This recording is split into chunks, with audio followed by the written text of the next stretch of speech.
গৰু কুৰবানী কৰা বা গৰুৰ মাংস খোৱাটো আইনৰ দ্বাৰা এতিয়া স্বীকৃত নহয়। আন ধৰ্মৰ লোক থকা অঞ্চলত আপোনালোকে এনেকুৱা মাংসৰ কুৰবানী নিদিব বা এনেকুৱা জন্তুৰ কুৰবানী নিদিব বা এনেকুৱা পশুৰ কুৰবানী নিদিব যিয়ে আনজনৰ মনত দুখ দিব পাৰে।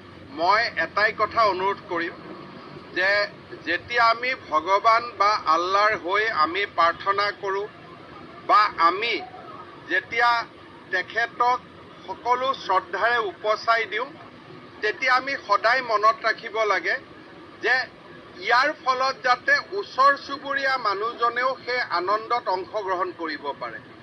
ওচৰ চুবুৰীয়া মানুহজনে যদি দুখ পায় আৰু মই যদি আল্লাহ বা ভগৱানৰ ওচৰত প্ৰাৰ্থনা কৰোঁ, তেতিয়াহ'লে মোৰ প্ৰাৰ্থনা কেতিয়াও মঞ্জুৰ হ'ব নোৱাৰে। মই নিশ্চয় ইছলাম ধৰ্মী ৰাইজক অনুৰোধ কৰিম